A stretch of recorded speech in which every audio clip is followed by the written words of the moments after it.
What's going on, everybody? Welcome back to the channel. In today's video, we dive into 5 interesting decks that I found in the Streets of New Capenna championships that are happening this weekend as I'm recording the video.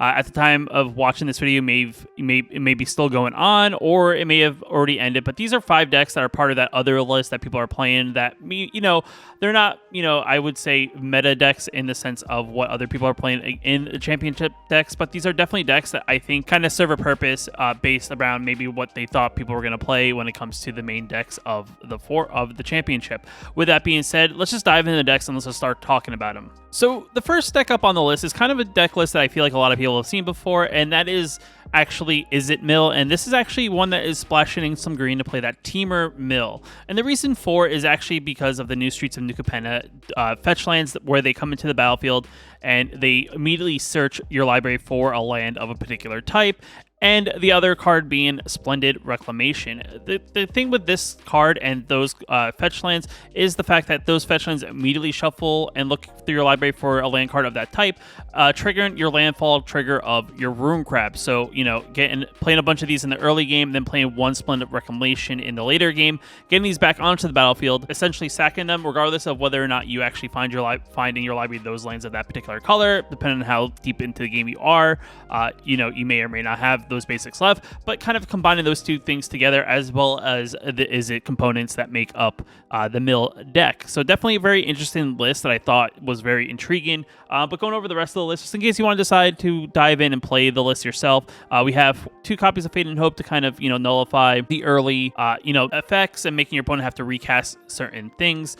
We have 4 copies of Rune Crab because it's a great 1-drop for a Mill style deck, because every time we play a land after it's in the battlefield, we're going to make our opponent mill 3 cards, making it very effective with those fetch lands. Then we have Madden and Cacophony. 2 mana, opponent mills 8 cards. If the spell is kicked, the opponent mills half their library rounded up. Definitely a very good early mill effect. Dual Strike for that additional copy of your spells you're casting. You can also foretell it to maybe protect it if your opponent has some sort of hand hate or like hand discard.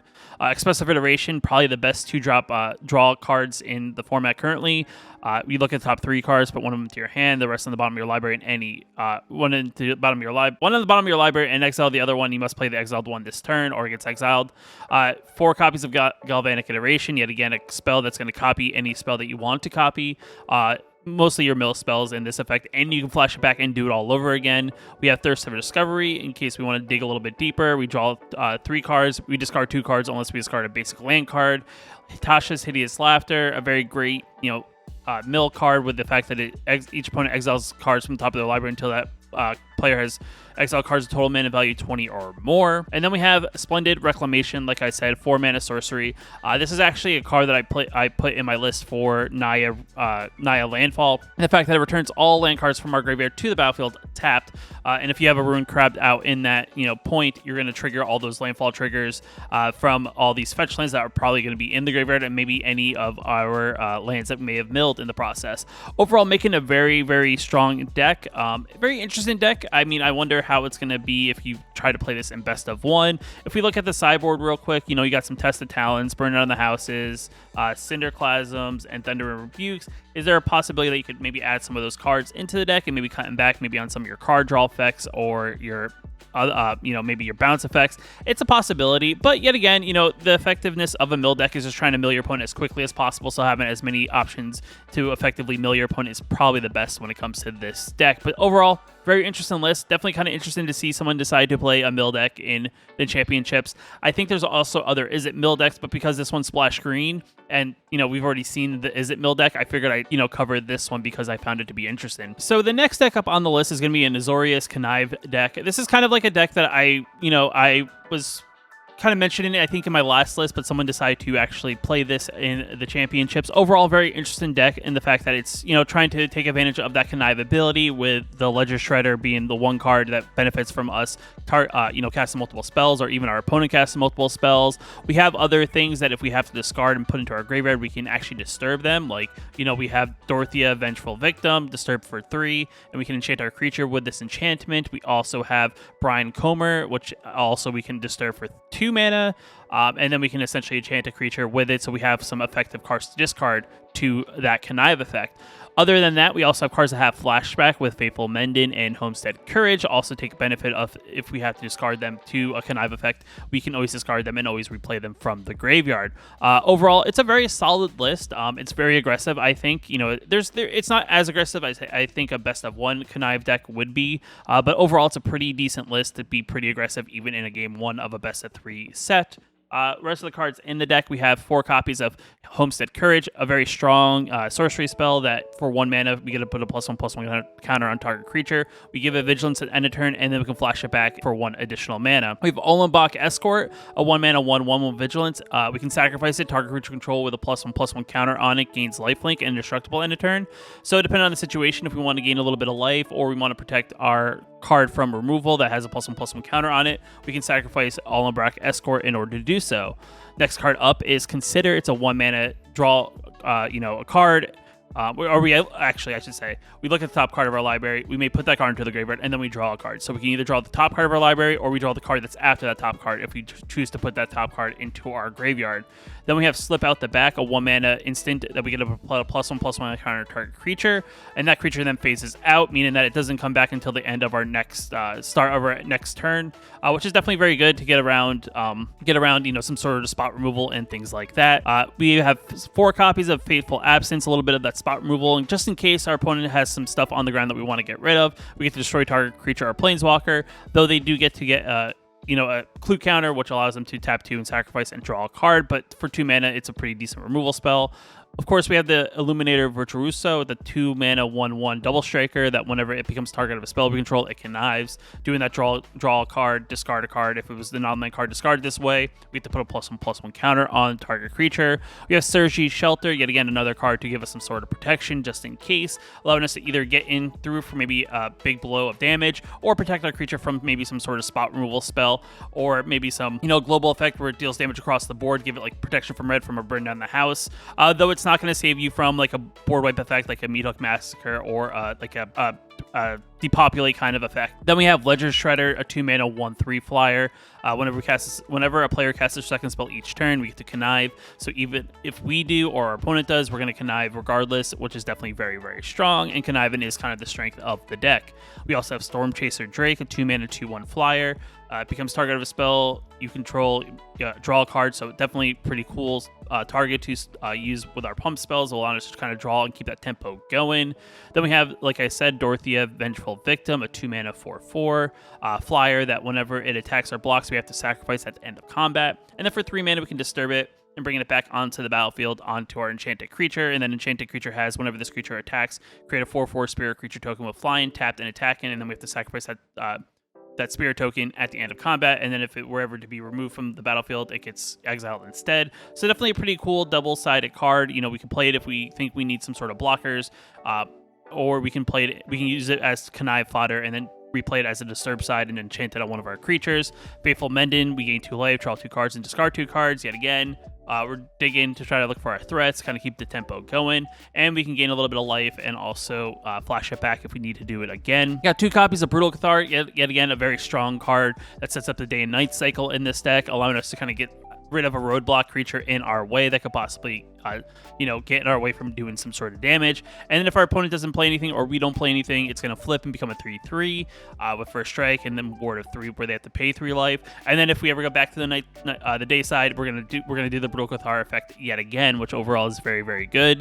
And then we have Brian Comer, like I said, it's a 3 mana 1/1 that when it enters the battlefield, it becomes target of aura spell, create a 1/1 spirit creature token with flying, and then we disturb it for 2 mana. We get the enchantment that we can enchant on a particular creature, and then whenever it enters the battlefield or enchanted creature becomes target of an aura spell, create a 1/1 spirit creature token with flying, and then if it would leave, it gets exiled instead, which is because of the disturbed. And then we have Amiria's Call, allowing us to have 2 4/4 white angel creature tokens with flying. Non-angel creatures we control gain indestructible, so overall protecting our board from some sort of global board wipe other than Meathook Massacre. And then we can also play it as a mana source in case we need that white mana, and then we can pay 3 life if we want to come into the battlefield untapped, or just have it as a white mana source that's tapped on the battlefield.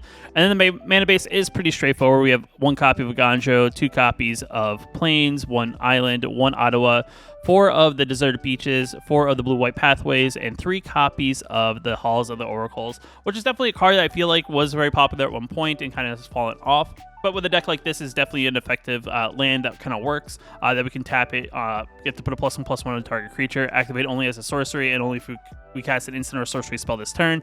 So overall, you know, if we're trying to pump up some creatures, we probably are able to just tap it and put a +1/+1 counter on the creatures.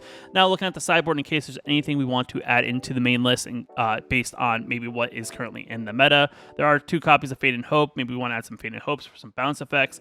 Unlicensed Hearse, in case we think people are playing a lot of stuff from the graveyard, this card's very, very strong in the fact that it exiles up to 2 target cards from a graveyard, so it slowly eats away your opponent's graveyards, and its power and toughness are equal to the number of cards exiled with it. You have Skyclave Apparition. I don't know if this is a card that you want to play main board, but definitely a good thing if you feel like your opponent's playing a lot of things and you want to, you know, exile them until it leaves the battlefield and they get a token out of it.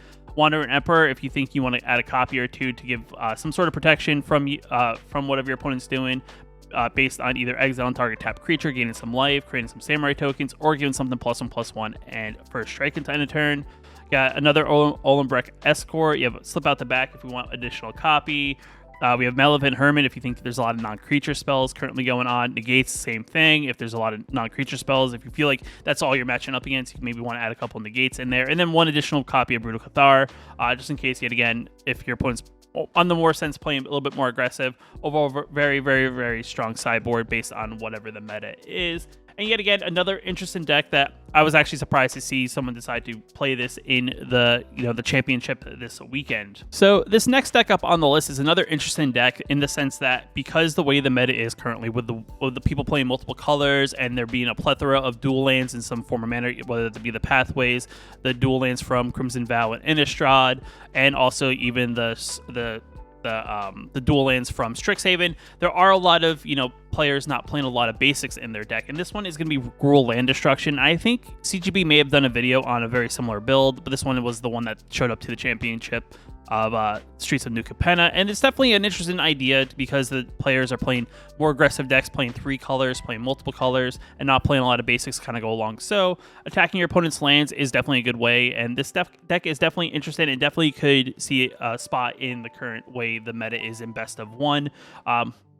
Overall, the big cards of the deck that really make it work are going to be Chasing Wildfire, 2 mana, destroy target land. Its controller may search your library for a basic land card, put it on the battlefield tapped, and draw a card. The idea here is maybe there's a possibility your opponent's not playing a lot of basics. 2 mana, destroy target land, and you get to draw a card out of it. Definitely very good there. You have Dire Strain Rampage, a 3 mana, destroy target artifact, enchantment, or land. If a land would destroy this way, its controller may search the library for up to 2 basic land cards, put them on the battlefield tapped, and then shuffle. Otherwise, that controller may search the land for a basic land card and put it on the battlefield tapped. So a spot removal spell, in a sense, and your opponent gets a land out of it, or land destruction spell that we can cast twice, 1 for 3 and the other 1 for 5. And if you think your opponent's really out of basics or doesn't play any basics, you're going to just pretty much eat all their lands up. Other than that, there's not really too much else in the way of land destruction other than the Field of Ruin. Yet again, another land that just for 2 mana, tap it, destroy target non-basic land an opponent controls, and then each player searches their library for a basic lands, puts on the battlefield. So overall, you know, it's playing very limited, you know, land destruction, but we do have cards that allow us to get stuff back from the graveyard. One of them being Shigeki Jukai Visionary. We can channel him for XX and 2 green, and we can return target X non-legendary cards from a graveyard to our hand, so allowing us to get back our land destruction cards. We also have Balaged Recovery. We can play it as a land, or we can return target card from a graveyard to our hand, so in case we want that additional land destruction. And we just play a lot of spells that keeps the board clear just until we get to our Titan of Industry, which is kind of like our way of finishing off the opponent. In order to do so, we have things like Flame Blessed Bull, 1 mana, 2 damage to target creature or planeswalker. If that creature or planeswalker would die, exile it this turn instead. You got a couple of Spikefield Hazards, 1 damage. If a permanent was dealt damage this way, would die this turn, exile it instead. Or it could be a tapped land for a red source. We have a couple of Braids, just in case, you know, you get those Chariots, or 3 damage to target creature. We have Cathartic Pyre, just a 1-of in the deck. We can do 3 damage to target creature or planeswalker. Or we can discard 2 cards and then draw up to that many cards. Cleansing Wildfire for one of our land destruction spells for a 2 mana, destroy target creature, or destroy target land. Its controller may search the library for a land card, put it on the battlefield tapped, and then shuffle, and we get to draw a card. Shigeki here for that channel ability, getting these land destruction spells back into our hand and allowing us to recast them again on our opponent. We got Shatter Skull Smashing, NX, and 2. It deals X damage divided as we choose up to among 2 target creatures and/or planeswalkers, and then if X is 6 or more, it deals double that damage divided as we choose among them instead. And we can play it as a land as well, either tapped or pay 3 life and have it in the battlefield untapped. We have Heated Debate, which allows us to kind of do a little bit of, which allows us to kind of get through that possibility of being countered, and it deals 4 damage to target creature or planeswalker for 3 mana. We have Ignatius Inspiration at 3 mana, deal 3 damage to any target, whether it's our opponent or one of their creatures and or planeswalkers, and then we get to learn, allowing us to go into our learn board / sideboard and kind of get a card that maybe keeps the momentum going. Balagad Recovery, allowing us to kind of return things back from the graveyard to our hand at sorcery speed, or play a tap green land in case we need that. We have Dire Strain Rampage, yet again another land destruction spell / artifact or enchantment destruction spell, and the player that we do this to will be able to search our library for up to 2 basic land cards or 1 basic land card if it's an artifact or enchantment. But yet again, this is a card that you're assuming your opponent doesn't play any basics, so giving them giving them the Dire Strain Rampage may result in them not actually fetching anything. Burn in the House to completely keep the board clear, especially a lot of the smaller drops, dealing 5 damage to each creature and planeswalker. Or we can create 3 1/1 red devil creature tokens with when this creature dies, we deal 1 damage to any target and then gain haste so they can attack immediately. And 2 copies of Titan of Industry, just a big creature that can either destroy target artifact or enchantment. We gain 5 life, create a 4/4 Rhino creature token, or we put a shield counter on target creature control, either itself or even the Rhino. Definitely a very, very big creature and definitely like our finishing blow. And then, the funny thing is, because we are playing land destruction, we actually don't play a lot of basics in our deck. We have 5 mountains. We have 1 of the Crucible Defiance, a channel land that we can create 2 1/1 colors creature spirit tokens. They gain haste, and this ability costs 1 less for each legendary creature we control. We have 1 Baseyu, yet again, destroy target artifact or enchantment non-basic land a player controls, and that player may search for their library for a land card with a basic land type. So if we destroy maybe one of their non-basics with this, they may not be able to have another basic, so another land destruction spell. 2 forests, 1 layer of the Hydra. We have 4 of the red-green pathways, 4 of the Rockvale Veils, and 4 Field of Ruins, making it a very, very competitive deck against decks that don't play a lot of basics. Then looking at the sideboard, we have Cinderclasm, Smoldering Egg, Burn Down the House if we want additional copy, Glorious Sunrise, allowing us to give creatures we control +1/+1 and trampled end of turn, draw a card if we control creatures with power 3 or greater, gain 3 life, or target land gains, add 3 mana of any mana, or 3 green mana until end of turn. Another copy of Titan Industry. We have a couple Blight Blades, Environmental Sciences, Containment Breach, Pest Summon, another Dire Strain Rampage, Illuminate History, or Mascot Exposition. If you're going to play this in best of 1, hopefully you move these guys up to the top of the list and probably take out some of this stuff. Overall, this list is very competitive. There's definitely a list out there, I think, that CGB play that may be more defined for best of 1, but definitely if you're looking for a start and looking at something that maybe a pro has played, this is definitely another good list. I will have links for all the decks I post here from the World Championships down in the description below if you want to copy them into Arena, see what you have and see what you need to craft, and maybe try them out for yourself. So another deck list that popped up here in the championships I found really interesting. Granted, I know it's nothing super new because I've seen this deck on the ladder before, but it is the Naya Reanimator deck that plays cards like Invoke Justice to allow us to return target permanent card from the graveyard to the battlefield, and we get to distribute 4 +1/+1 counters among any number of creatures and/or vehicles that player controls. But overall, what we're trying to do here is trying to invoke Justice, Velomachus, possibly a Titan of Industry, and just overwhelm your opponent that way. Overall, this deck is quite powerful, as once you kind of get Velomachus out, and if you get it with the Invoke Justice with the +4/+4 counters, you'll have a Flying Vigilance Haster that's a 9/9, and then whenever it attacks, we get to look at the top 7 cards of our library. We can choose an instant or sorcery spell among them, or among them less than or equal to its power, and play it without its cost, and put the rest on the bottom of our library. Hoping maybe for a possible Amirius Call, additional draw effects, maybe even another Invoke Justice to return maybe back like a Titan of Industry that could be in your graveyard, or Burn Down the House. Because it's a 9/9, we can pretty much wipe out the board and Velomachus will still stay around. But overall, very interesting deck list that I just, even though it's popped up here in the Arena in the best of 1, I figured it was kind of interesting to see someone play kind of an aggressive list in like a championship best of 3 style match. But overall, the deck list is pretty straightforward with 2 copies of Blessed Bolt. The Exile is definitely very good. 2 damage to target creature or planeswalker, and exile it if it would die this turn instead.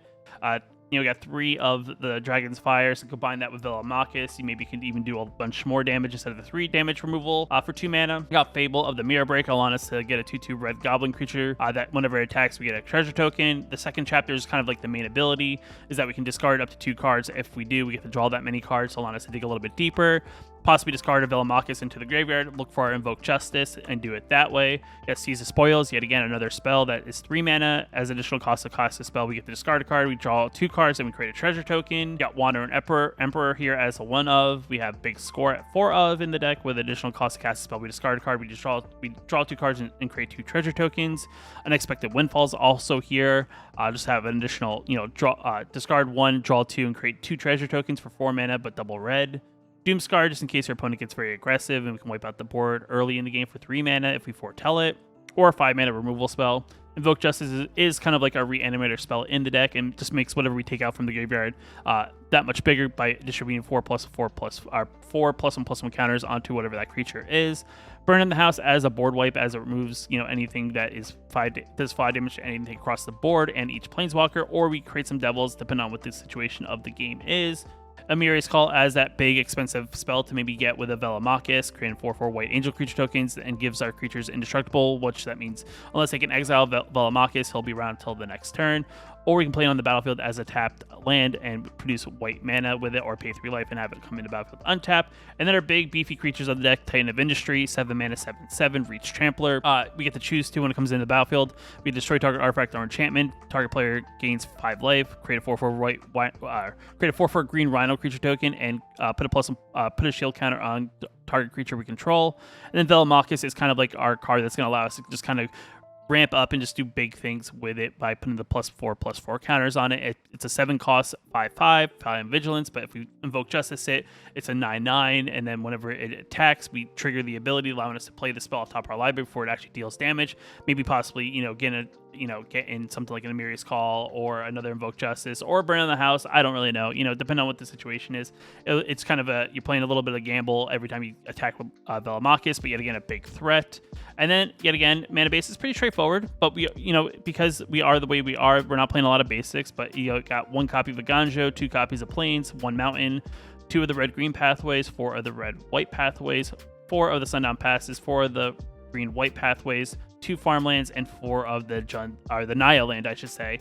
Overall, making a very interesting deck. And then looking at the sideboard, you have some Valorous Stances, you have some Archon of Emiria, which limits how many spells how many spells people can play each turn, and non-basics your opponents play enter the battlefield tap. So if you feel like you're playing against a lot of non-basic land decks, this is definitely going to slow your opponent down from playing a lot of things. Elite Spellbinder here, just to kind of maybe look at your opponent's hand, see what's up. Wandering Emperor if you feel like you need additional copies. Portable Holes if you want to get rid of things in the early game. Elite Spellbinder, yet again, to see what's up. You got Arlen in case we want to get a little aggressive and, either have Wolves out and kind of just get through that way. And then Fleetfoot Dancer is another card that I feel like I've seen in the best of 1 version, as it does have Trample, Lifelink, and Haste, and combine that with an Invoke Justice. You're going to be attacking him for an 8/8 Trample, Lifelink, Haster, just gaining big swings of life and 1 foot. That's a possibility of where I could see you maybe making some adjustments, maybe cutting back some Titan of Industries and adding a couple Fleetfoot Dancers into the deck. But overall, it's a very interesting deck. It's a very powerful deck. It does a lot. Definitely a great deck for best of 1, just because it's playing a lot of big spells, and it's just a very aggressive, let's just play big expensive spells and get a lot of value out of them. And the last deck up on the list is definitely another interesting deck. It's a iteration of Jund, but it's doing something a little different than a lot of the Jund decks that we're doing in the new Capenna Championship. And it's focused on the treasure mechanic of Jund. It's playing a lot of things that will give us a benefit of getting additional treasure counters. We can do various things with the treasure counters, and we get a lot of value out of those said treasure counters. So the first card in the deck that's definitely kind of interesting, as it does seem like more of a limited card, is Goldhound, as it itself is a treasure dog. It's sacrificed at Goldhound, adds 1 mana of any color. It has first strike and menace, so it gets in for some early damage. But the idea here is, once it kind of gets to the point in the game, you can always sacrifice it for mana, getting that little bit of ramp for 1 mana. Another interesting card in the deck that is definitely pretty cool is Magda. Definitely benefits from a very treasure-focused deck, because we can sacrifice 5 treasures, we can search our library for an artifact or dragon card and put that card onto the battlefield and then shuffle, allowing us to search for things like a Seeker's Chariot, a Goldspan Dragon, or even a Zatora Incinerator, which is definitely pretty cool. And there's definitely a lot of ways for us to produce a lot of treasures in this deck. Other than that, another card we get a lot of value with our treasures is going to be the Professional Facebreaker, a 3-mana 2/3 with Menace. And then whenever one or more creatures we control deal damage to a player, we create a treasure token, and then we can sacrifice those treasure tokens, exile the top card of our library, and then we may cast that card this turn, so allow us to dig a little bit deeper by sacrificing treasure cards to dig a little bit deeper. Overall, the deck list is kind of, it's fairly on the Gruul side with a splash of black for 2 cards, but it is a pretty effective, deck for the most part. Like I said, we have 2 copies of Goldhound, we have 3 copies of Voltage Surge. Deal 2 damage to target creature. If we sacrifice artifact instead, we deal 4 damage, which is definitely very good. You got Jaspira Sentinel, a way to ramp up a little bit by tapping our Magda and producing additional mana, also creating treasure token, or just tapping a creature we control just to produce that additional mana. Got the 1 of Dragonfire in here just in case we need that little bit of spot removal. 4 copies of Magda, as she's kind of like the main card in our deck that's going to allow us to search for things if we get to the 5 treasure tokens. We have 2 copies of Prosperous Innkeeper. Lifelin's always great. It also produces a treasure token when it comes into the battlefield. We got Ranger class here for the 2/2 Wolf creature token. The +1/+1 counters on target attacking creature. Or the 4 mana, we can look at top part of our library at any time and cast creature cards off the top of our library. We got Shatter Skull Smashing for the removal effect, as well as the land that comes in the battlefield untapped if we pay the 3 life, or just comes in the battlefield tapped as red mana source. We got Professional Facebreaker as the 3-mana 2/3 Menacer, that whenever one or more creatures we control deal damage to a player, we create a treasure token, we can sacrifice treasure, look at our top card of our library, or we can exile top card of our library, and then we can play that card this turn if we have the mana. We have Riveteer's Charm here as a little bit of a removal spell. Exile top 3 cards of our library until end of turn. We may play those cards, or exile target player's graveyard in case they feel like they have a lot of things that they want to get back from the graveyard. Yeah, Seeker's Chariot, like I said, we have a Seeker's Chariot here. Yet again, a very strong 4-mana creature that we can cheat out on turn 3 with some of our mana ramp and treasure tokens we can create. But we create 2 cat tokens when it comes onto the battlefield, and we can crew for 4 and make copies of tokens that we may have on the battlefield. We have a couple Elena partners, a 4-mana 2/3 first strike reach, and at the end of our combat each turn, put a +1/+1 counter on another creature we control, or X's Helena and Elena's power. That creature gains haste on a turn, so making whatever we target with it that much bigger. 4 Goldspan Dragons for that additional treasure production, as well as making our treasures produce 2 mana instead of 1 mana, which is also very good. And then whenever it becomes target of a spell or attacks, we create a treasure token. And we have Zeratora, the Incinerated, 6 mana, 6/6. At the beginning of our end step, we may sacrifice another creature. When you do, it deals damage to any target equal to the creature's power, and we also create 3 treasure tokens, so we can start flinging our creatures to our opponent as they get low on life. And we create treasure tokens, allowing us to maybe dig a little bit deeper, maybe throw a Goldspan Dragon at your opponent's face. We get 3 treasure tokens, allowing us to search our library for another Goldspan Dragon, which is definitely pretty cool. And then the mana base is pretty straightforward. For a Gruul deck, we have 1 Den of the Bugbear, 1 Mountain, 1 Suzokin Crucible of Defiance, 1 Boseiju, 1 Forest, 2 Layers, 2 of the red-blue pathways, 4 of the red-black pathways, 4 of the red-blue, the black-green pathways, 4 of the red-green pathways, and 3 of the blue-green pathways. And the blue's probably for a card that's probably in the sideboard, and that's why it's probably there if you're wondering why they're playing blue pathways in a deck that's 3 colors, and then like I said, maybe it's for those matchups that they were playing and that they felt like they need to have a little bit of blue for that little bit of disruption, as we have some negates and disdainful strokes in the sideboard. But we have other cards in the deck like Voltage Surge. We have Infernal Grasp if we need some creature spot removal. Unleash the Inferno. It deals 7 damage to target creature or planeswalker. When it deals excess damage this way, we get to destroy target artifact or enchantment opponent controls with the mana value less than or equal to the amount of excess damage. A couple Snakeskin Veils, Mass Vandals, and Riveteer's Charms if we want some more additional copies. Overall, the list is pretty sweet. It is definitely a deck list that I'm definitely interested in, as it is taking advantage of all these treasure producers in the meta currently, and it's definitely one of those things that we'll have to wait and see if it's something that will stick around in current meta, especially in best of 1, as it does seem like a nice mid-range deck. With that being said, each of these decks are definitely pretty cool. If there's any of them that you want me to play, let me know in the comments below. I will definitely pilot any of these in the best of 1 meta and kind of see how they do and perform against other decks in the best of 1. There are a lot of decks that weren't in the championships or weren't abundant in the championships that are currently abundant in best of 1, so it's definitely kind of interesting to see how they'll perform in a more best of 1 scenario. If you like the video, hit that like button. It definitely helps out a lot. If you're new here, you want to know post new videos on the channel, hit that subscribe button. I'll see you in the next video.